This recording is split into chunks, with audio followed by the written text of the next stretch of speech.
तो आज हम बात करने वाले हैं the great Indian murder series के बारे में। ऑनेस्टली यहाँ कुछ ग्रेट जैसा है ही नहीं सीरीज में बहुत सारी गलतियां हैं, पर सीरीज बिल्कुल खराब नहीं है। बहुत सारे स्ट्रॉन्ग पॉइंट्स भी है इस सीरीज के अंदर। चलिए उसके बारे में धीरे धीरे हम डिस्कस करते हैं। पहले हम सीरीज के प्लॉट के बारे में थोड़ा बात कर लेते हैं। सीरीज के पहले ही एपिसोड में हमें दिखाया जाता है कि एक पॉलिटिशियन का बेटा है जो नाइजीरियन गवर्नमेंट ऑफिसर से कुछ फेवर्स के लिए एक एक्ट्रेस को उसके कमरे में भेजता है, लेकिन वो एक्ट्रेस उसके साथ कुछ करने के लिए ना बोल देती है। इसीलिए वो 2 माइनर्स को भेजता है, लेकिन नेक्स्ट डे उसको वो 2 माइनर्स मर्डर्ड मिलते हैं। तो उन दोनों बॉडी को ठिकाने लगाने के लिए एक गाड़ी भेजी जाती है, लेकिन बॉडीज को पुलिस ढूंढ लेती है और उसे 3 साल की जेल होती है। अब 3 साल के जेल के बाद कोर्ट उसे रिहा कर देती है। तो लोग इसमें खुश नहीं होते, खासकर वो एक्ट्रेस, पर उससे इसको कोई फर्क नहीं पड़ता। ये रिहा होने के बाद एक पार्टी ऑर्गेनाइज करता है, लेकिन उसी पार्टी में इसको कोई चेस्ट में गोली मार देता है। अब ये गोली किसने मारी है ये फाइंड आउट करने के लिए आपको ये सीरीज देखनी पड़ेगी। लेकिन क्या सच में आपको ये सीरीज इसके लिए देखनी पड़ेगी? क्योंकि इस सीरीज में 9 एपिसोड से जो 40 से 50 मिनट के हैं, तो इसके लिए आपको कम से कम 7 से 8 घंटा देना होगा। इसके बावजूद 7 घंटा देने के बाद भी हमें ये नहीं पता चलता कि किलर असल में कौन है, जो इस सीरीज का सबसे बड़ा ड्रॉबैक है। इसमें और भी सारे ड्रॉबैक्स है, लेकिन सारे ही ड्रॉबैक्स नहीं है, कुछ अच्छे पॉइंट्स भी है इसके अंदर। इसके बारे में भी हम डिस्कस करेंगे आगे। पहले बात करते हैं इस सीरीज की अच्छी चीजों के बारे में।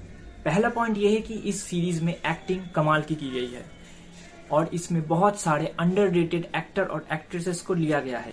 सीरीज में हम एक्टर्स दिखते हैं लाइक प्रतीक गांधी, रीचा चड्ढा एटसेट्रा, और सपोर्टिंग कास्ट ने भी बहुत ही अच्छा काम किया है इसके अंदर। सेकेंड अच्छी चीज के बारे में बात करें तो इसका ड्रामा बहुत ही अच्छा है। दो कभी कभी आपको इसके अंदर बहुत ही बोरियत फील आ सकती है, लेकिन ड्रामा टॉप नॉच है। थर्ड पॉइंट की बात करें तो स्टोरी को कॉम्प्लिकेटेड बनाया गया है। मतलब सिंपल स्टोरी थी, उसको कॉम्प्लिकेटेड बनाया गया है, क्योंकि स्टोरी में हमें लगातार कभी प्रेजेंट कभी पास्ट दिखाया जाता है। तो इसमें कॉम्प्लिकेशंस क्रिएट होती है, जो कभी कभी अच्छा लगता है, और धीरे धीरे जब उसके अंदर से ट्विस्ट रिवील होता है तो वो भी अच्छा लगता है। लेकिन अब बात करते हैं स्टोरी की ड्रॉबैक्स की, जो बहुत सारे हैं। पहला ही ड्रॉबैक है कि ये बहुत ही स्लो सीरीज है और बहुत ही बड़ा है। 7 से 8 घंटे देने के बाद भी आपको अगर किलर कौन है नहीं पता चलता तो फ्रस्ट्रेशन होता ही है। उसके ऊपर से अगर स्टोरी स्लो हो, जिसकी एडिटिंग बिल्कुल अच्छी नहीं है और इसका बैकग्राउंड स्कोर भी अच्छा नहीं है। हम सबको पता होगा कि एक क्राइम थ्रिलर के लिए इसका बैकग्राउंड स्कोर कितना जरूरी होता है। अगर इसका बैकग्राउंड स्कोर सही नहीं होगा तो राइट मोमेंट पे वो इंटेंस फीलिंग नहीं आती, जो ये डिलीवर करने में बिल्कुल फेल हो जाती है।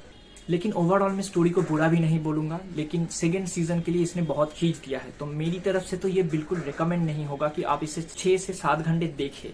लेकिन अगर आपके पास बहुत सारा समय है तो आप इसे देख सकते हैं। ये सीरीज असल में ओरिजिनल नहीं है, ये भी एक नॉवेल से बेस्ड है जिसका नाम है 6 सस्पेक्ट्स।